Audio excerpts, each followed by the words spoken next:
It's that time again for a brand new Season 19 of Overwatch. With a new map pool and a ranked meta that's fairly dynamic, it's your time to rise to the occasion and jump up rank after rank. GameLeap has compiled a list of the top 5 most underrated tanks and supports in Season 19, so let's just jump right into it, shall we?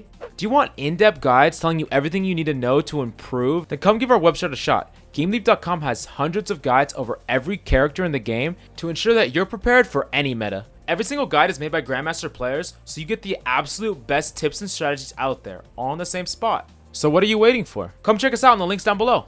Now Zarya just makes our list at number 5. Now while Zarya definitely doesn't have the limelight that she used to, she can still hard carry games from the tank role in a way that nearly no other character can do. She can honestly do it all. Create space, peel for teammates, and even DPS more than actual damage heroes. Zarya will definitely repay you with SR if you learn to master her. She's a perfect combination of mechanics, positioning, and game sense that will also make you fundamentally grow as a player through the process of learning Zarya. Her Graviton is still the best ult to be comboed with in the game and can force through terrible 2CP game maps that feel impossible to capture. Now let's break down 2 tips that can help you pick up Zarya fundamentals as fast as possible. Kicking it off with number 1, make sure that you time every engage with bubble. The cycle of bubbles are important and you should never ever be engaging forward without bubble to protect yourself. Think of it like a push forward, taking space and doing damage, bubbling the pressure, and then retreating and waiting for your cooldown. If you repeat this cycle, you make it far less likely to get punished. You want to make sure that your charge stays high and do not waste it by dying prematurely. A Zarya that has high energy does more damage on average, creates more pressure, and gets more ult charge. Essentially, high energy means high impact, and you don't want to have to restart the gaining charge phase of Zarya.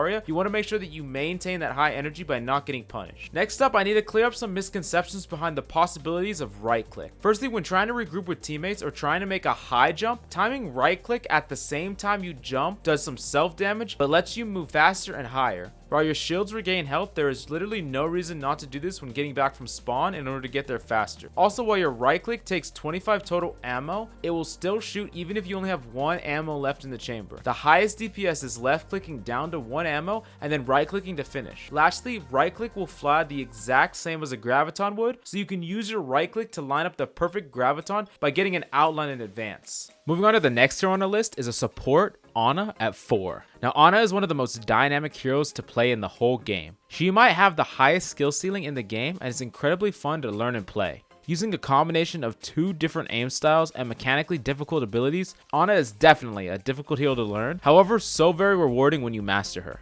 No other support has as much potential impact as Ana does. She can make giant plays all on her own, securing kills, getting giant team nades, and sleep darting divers. Ana has all sorts of playmaking potential. She is often overlooked by the easy to get value out of meta supports we see today, but for those who can master her insane kit, you will definitely climb rank after rank. We have 2 big things that you need to know before picking Ana up. Firstly, make sure you practice all the aiming styles of Ana. Aiming from the hip, hard scoping, and quick scoping are all vastly different types of aim on Ana that you need to practice. Hard scoping is very consistent, but it allows you to get tunnel visioned in. Something important you need to know is that when you're only healing, all you need to do is get allies into the triangle of a hard scoped Ana. You don't need to have them directly in your crosshair to heal them. That's why healing is far easier than doing damage down the scope. Also, something to keep in mind is scope shots leave a tracer in the air telling enemies where you're firing from, but unscoped shots do not. This can be really important if you're trying to heal a target from somewhere hidden and you don't want the enemy team to know exactly where you're shooting from. Shooting from the scope is a hit scan shot, while aiming from the hip is projectile, which means it has a travel time. So definitely keep that in mind when you're trying to shoot from the hip at long range. Mastering and understanding when to pull out each of the 3 different types of shots could definitely help you become a much better, well-rounded Ana player mechanically. For tip number 2, don't be afraid to find impacts in other places as Ana. Especially when you have another large source of healing on your team, such as a Moira, and your team is healed up, look for plays that you can make on Ana for extra impact. A good Ana has extremely high APM, or actions per minute. Those Anas are constantly looking for more impact to squeeze out in every scenario. Whenever you can, try to squeeze out impact aside from healing. Dealing damage, making big nade plays, or even aggressive sleep darts. Just make sure you don't tunnel vision this aspect of Ana and let your teammates die. Moving along to top 3 territory, and this third one on our list is definitely going to be somewhat controversial. Kicking it out at number 3 is Mercy. Some people may be very surprised that Mercy is in our top 3 list, but hear me out. Pocketing DPS is stronger now than it has been in a long time. Far Mercy is still one of the strongest anti-meta duos that exists in the game right now that can definitely win you tons of games. Even more than that though, a McCree that is being pocketed can easily shut down Dooms and Reapers over and over again. Just make sure that as a Mercy, you understand that healing is not your primary role. If you were just gonna heal up a tank and keep your team topped up, you should be playing Moira instead, because she has far more raw healing. What makes Mercy uniquely valuable in ranked is her damage boost capability. Changing the breakpoints on killing a diving Doomfist or helping your Ashe headshot one-shot that Pharah can mean all the difference between winning and losing a team fight. Think of yourself as an amplifier of impact, except you could pick and choose for key moments to maximize the best player's impact for every single situation you run across. Learning this skill will definitely help you climb. Now, there are two really big tips that we have on Mercy before you jump right in to learn her. Number one is try to avoid whipping out your pistol over and over. I know that it might seem fun to do, but you are almost always just better off healing your teammates.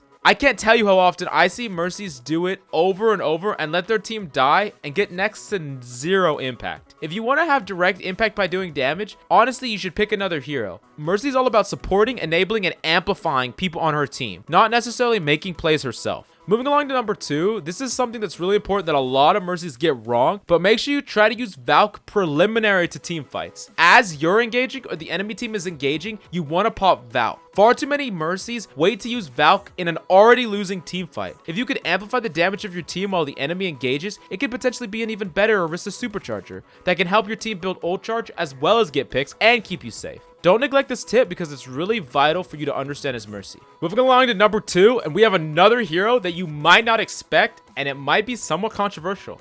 For the silver medal, we have Brig. Now, Brig is not a hero to be misjudged or not respected. At the end of last season, a streamer named Violet got 4 accounts into ranks 1 through 4 on the NA competitive ladder. That's simply absurd and should show you a fraction of the power level that this hero can have. You don't simply get to that level of rank by accident, and even players with immense skill on a bad hero could never climb that hard. Brig can stun Doomfists, Sigmas trying to accretion, and Reapers, allowing for focus fire and easy pickoffs. She has the most survivability out of any squishy in the game due to her armor and shields, making her impossible to dive and really hard to 1v1. While she is easy to pick up at first, the plays that you can make on Brig are actually immense. Peeling and keeping alive your other DPS and support can literally win games by itself. And Brig can even cancel abilities like Accretion, ultimates like Lucio B and Mora ult, if properly tracked and set up correctly. This makes Brig a big time game sense hero that can reward you for your understanding and knowledge of the game. Let's jump into 2 things that you need to be thinking about when trying to get that impact on Brig. Firstly, Brig's shield is no longer that 500 HP monster it once was. You need to be using her shield to block burst damage and abilities, not spam damage. This is the biggest problem that a lot of Brig players that played old Brig have, is they really rely on their shield to keep them alive, and it's really easy to focus down. That is why you need to play around natural cover as much as possible so that you have the shield when you need it. Also, make sure that you never let your shield break and save at least a little bit so you can easily still shield bash after someone tries to engage on you. Now, secondly, try and really pay attention to enemy setups for engages. As Brig, you're often trying to play in the backline and you really need to be trying to protect your team. That means you need to be the tracker of Doomfist on the high ground or Reapers on the flank.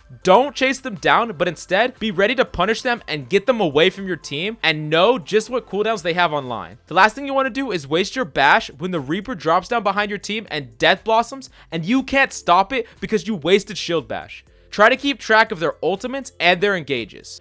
Now, last but not least, the creme de la creme of underrated characters in Overwatch Season 19 is Hammond. Hammond is actually one of the hardest tank carries in the whole game on ladder. Hammond can single-handedly become a nightmare for the enemy team. If mastered, he can become an unkillable threat that can disrupt the enemy team, dive key targets, and even win team fights solo with his boop and ult potential. In order to fully master this hero, you need to get a feel for his tempo and abuse his movements to its full potential. No character has better movement than Hammond does in the whole game. That level of movement makes you unchaseable and allows you to farm health packs in a way that no other character can abuse to that level. His lack of a need for space or support make him extremely self-reliant and the perfect solo tank to master and whip out when needed. Let's break down 2 things that you need to master in order to pop off and hard carry as Hammond. Now, firstly, don't always slam into the enemy. If the enemy has high levels of CC, you can always get punished easily if you slam into the enemy team expecting to just roll away. Remember, even against comps that can stun you, if you're moving fast enough through them and you roll through them while using your shields, it's very hard to get punished. You really need to evaluate what can stop you before you decide how you engage every time on Hammond. Try to aim for 0 deaths as Hammond because he has all the tools so that you never ever die, and every time you do die, really take a note of it and try to figure out exactly what you could have done better. Now, moving on to number 2, you need to really master the jump slam techs on Hammond. If you are registered as far enough off the ground, you can slam enemies, even peeking over ledges or jumping off small high ground like boxes. If you want to master this tip and learn even more about Hammond, click here on this brand new Hammond guide to learn him as fast as possible and start hard carrying inting Doomfists. Anyways, that's all I have for you today. I hope you learned something, and if you have any guide suggestions or questions, please leave them in the comments down below. I'm Coach Mills, and until next time. Do you want to develop yourself as a player whose skill is not only adaptable, but transcends multiple metas? Don't worry, we got you covered. GameLeap.com is the only place where you'll find skills that work you from the ground up so that you can have the solid fundamental that can transition through any meta that you can come across. Not only that, but we have hundreds of videos that stem from in-depth guides to tips and tricks that can help you be prepared to dominate your ranked environment and get that sweet SR. We're so confident that our product will help you that we offer a 10-day money-back guarantee. Come check us out risk-free in the links down below.